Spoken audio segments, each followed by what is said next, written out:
하게 오늘 언론노조의 기자회견 소식을 듣고 또 가족으로서 참석을 해달라는 요청을 받고 나서 좀 많이 의아해했습니다.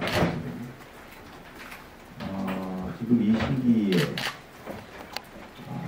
긴급하게 기자회견을 하신다고 했을 때는 뭔가 이유가 있을 텐데 그런 이유에 대해서 일절 설명 없이 꼭 참석을 해주십사라는 얘기를 듣고 뭔가 일이 있구나 라는 느낌만 가지고 달려왔습니다. 그리고 기자회견 시작하기 30분 전에 도착을 해서 내용을 파악하고 나서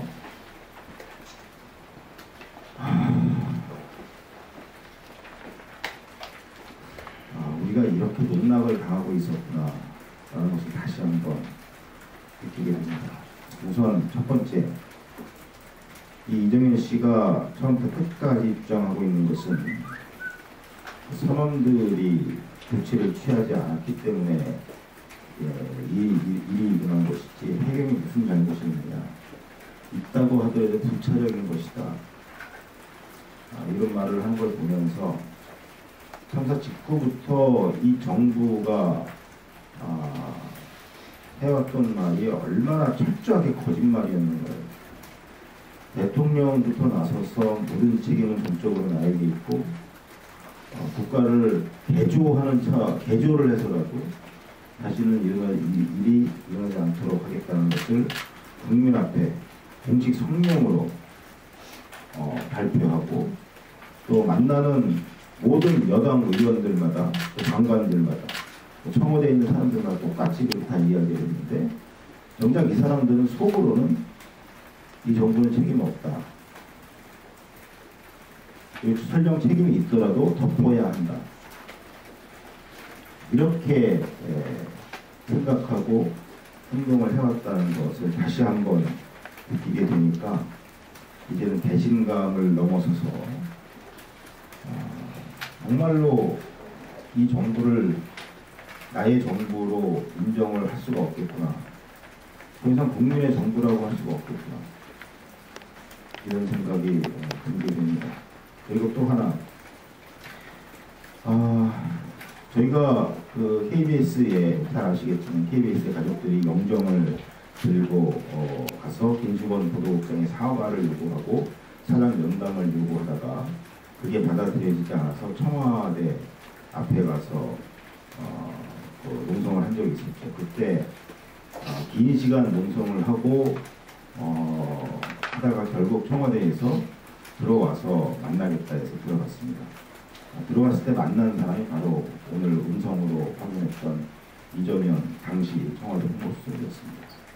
그런데 그때 조금 사실은 의아하게 생각을 했던 부분이 하나 있었습니다. 뭐냐면 저희가 그때도 마찬가지로 요구한 것은 김수건 부국장의 해임이고 KBS 사장이 사과하는 것이고 이제 이런 것을 요구했는데 그 자리에서 이정현 홍보수석과 마주앉은 자리에서 사실은 매우 우호적으로 저희들을 대해준 적이 있었습니다. 그래서 같은 입장에서 KBS 김수건 부국장이 잘못 이야기한 거고 잘못한 거고 조치를 취해야 되는데 사실 아무리 청와대라고 하더라도 공영방송의 보도국장은 자기가 마음대로 할 수는 없는 거 아니냐, 그런 걸 이해해달라. 대신 KBS의 그런 의견은 전달을 하겠다. 그리고 가능한 한 KBS 사장이 직접 가족들에게 와서 사과를 할 수 있도록 한번 자기가 노력은 해보겠다. 그래서 굉장히 우호적으로 받아들인 상황이 있었습니다. 그리고 그 결과에 따라서 연락을 마치고 나오자 얼마 지나지 않아서 당시 기영환 KBS 사장이 청운동까지 직접 와서 저희 가족들 앞에서 사과를 한 적이 있습니다. 그리고 김수건 부국장을 해임하겠다고 약속을 하고 돌아간 적이 있습니다. 그때는 가족들이 많이 기뻐를 했는데 정작 그 모든 과정을 직접 참여했던 저로서는 당시 약간 의아한 생각이 들기는 했었습니다. 왜 이렇게 갑자기 우리 요구들을 다 들어준다고 그러지? 결과적으로 좋은 일인데 이렇게 갑자기 순순히 좋게 나오는 거지 라는 생각을 했었습니다. 그러고 지나갔는데 오늘 이 녹취록을 보고 들으니까 그 의문이 좀 해소가 되는 것 같습니다. 결국엔 김시건 보도국장이 청와대 입장에서 볼 때에 순순하지 않았던 거죠. 있는 그대로 지시를 잘 따르지 않았다고 판단했던 것 같습니다. 이정현 방시용 보수도 저렇게 흥분하면서 육두 문자를 써가면서까지 오랜 시간 동안 같은 얘기를 반복하면서 강요를 하고 썩 그렇게 마땅치 않은 결론을 내리면서 통화를 끊는 걸 보면서 우리가 김시건 보도국장을 해임하라고 요구한 것이 청와대 입장에서는 아주 기쁘게 받아들일 일이 아니었느냐. 청와대가 아무리 청와대가 막강하게 그렇게 한다고 하더라도 드러내놓고 사실은 보도국장을 해임하고 입김을 보내는 거는 사실은 보는 눈이 있으니까 조심스러웠겠죠. 그런데 마침 유가족들이 해임해달라고 요구를 하고 있으니 이게 얼마나 잘된 일이냐 이런 생각을 한 것이 아닌가. 그래서 그 자리에서 저희들에게 순순히 저희 가족들의 뜻을 KBS에 충실히 전달하겠다. 주선을 해보겠다.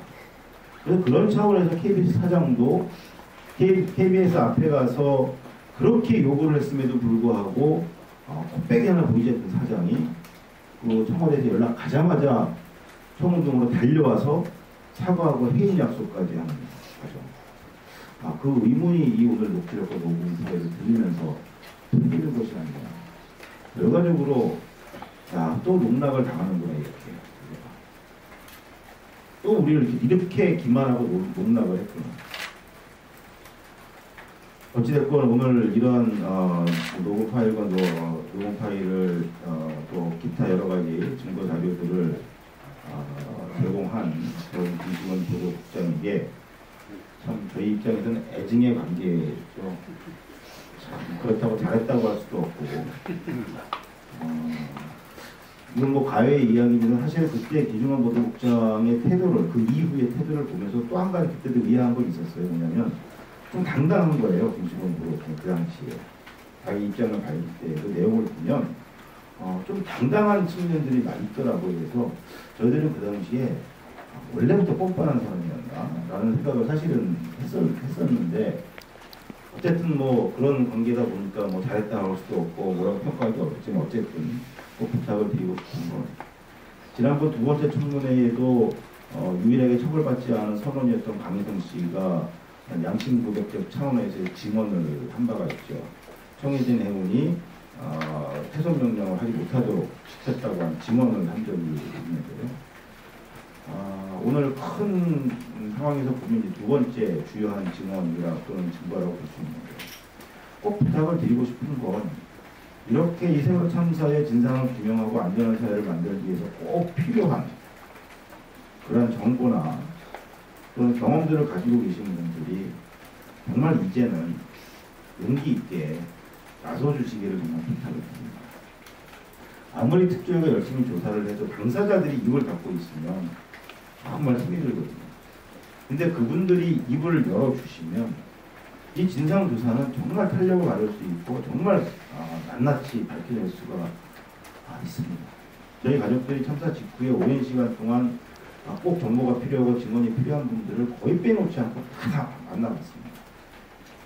정말 많은 분들을 찾아가서 만나고 설득도 해보고 그분들이 한결같이 하는 겁니다. 지금은 말 못합니다. 심지어 어떤 교수님은 내 사정 알지 않습니까? 정부 돈 갖고서 내가 벌어먹고 사는 사람인데 어떻게 정권 바꾸면 말씀이세요? 라는 얘기를 서슴지 않고 저희들이 하는 것을 얼마나 많이 봤습니다. 그러기 전에 조금이라도 떳떳해지기 위해서는 바로 지금 나서서 증언해 주시고 도와주시면 좋겠습니다. 마지막으로 현재 상황에서 저희 가족들이 그 정보종합청사 앞에서 농성을 하고 있는 거 잘 아실 겁니다. 오늘로 6일째 하고 있는데요. 오늘이 6월 30일입니다. 정부에서 특조위를 강제 종료시키려고 하는 날이 바로 오늘입니다. 그리고 실제로 오늘 정부에서 파견 나온 공무원들은 짐을 쌌습니다. 그러나 특조위원들과 대부분의 결정직 조사관들은 이대로 끝낼 수 없다는 각오를 이미 밝혔고요. 그래서 오늘도 역시 대다수가 퇴근하지 않고 다음 템 처리하면서 앞으로의 진상조사에 대해서 함께 토론하면서 특조위를 지키겠다. 저희 가족들도 오늘 저녁에 특조위를 방문해서 간식거리를 사고 와서 응원하고 그리고 특조위를 함께 지킬 겁니다. 그리고 내일 아침 8시 30분에 여전히 의지를 갖고 출근을 하는 조사관들과 특조위원들을 환영하는 시간을 특조위 사무실 앞에서 가질 예정입니다. 그리고 9시에 그 앞에서 현 상황에 대한 기자회견을 또 할 텐데요. 지금 현재 논란이 이렇게 많이 흘러갑니다. 특조위 활동 기산점, 언제부터 활동을 시작하는 걸 같다고 보는 것이 맞느냐. 이걸 가지고 지금 여야도 논란을 피고 있고 언론도 굉장히 많은 관심들을 갖고 있는데요. 제가 꼭 부탁을 드리고 싶은 건 특조위 활동이 언제부터 시작되었느냐, 이게 지금은 별로 의미가 없습니다.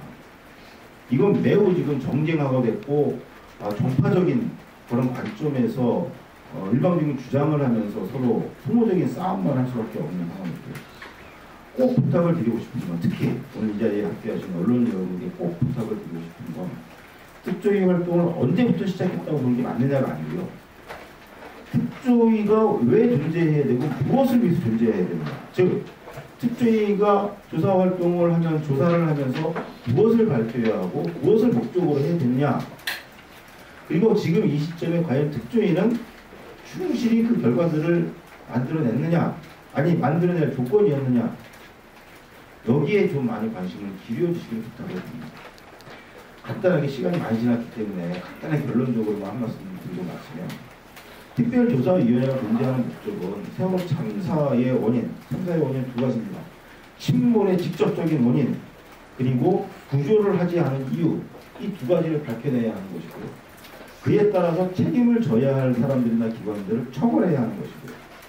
그리고 나서 그때서야 비로소 이 사회가 어떻게 해야 안전한 사회가 될 수 있을지 근본적이고 지속적인 대책과 대안을 만들어내는 것입니다. 여기까지가 특별법에 규정된 특별조사위원회의 임무입니다. 반드시 완수해야 할 임무입니다.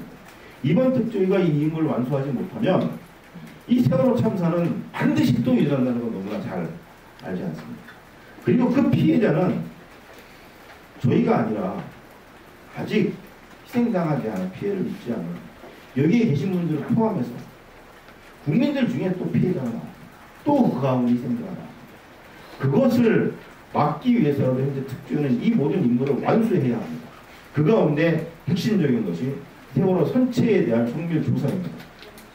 세월호 선체를 조사하지 않고서는, 정밀 조사하지 않고서는 침몰의 직접적인 원인을 밝힐 수 없다는 것이 대한민국 대법원의 판결입니다. 검찰의 수사 결과를 정면으로 뒤엎은 결과가 바로 이 판결문에 적시되어 있습니다. 이 특조위가 부여된 조사권을 100% 활용하면서 독립적으로 그리고 성역 없이 세월호 선체 정밀 조사할 때까지 존재해야 합니다. 언제부터 활동을 시작했느냐가 중요하지 않습니다. 이 특조위를 통해서 우리 사회가 어디로 가야 할 거냐, 이 부분에 우리 언론 위원들이 많은 관심을 가져주시기를 다시 한번 부탁을 드립니다. 감사합니다. 네, 오늘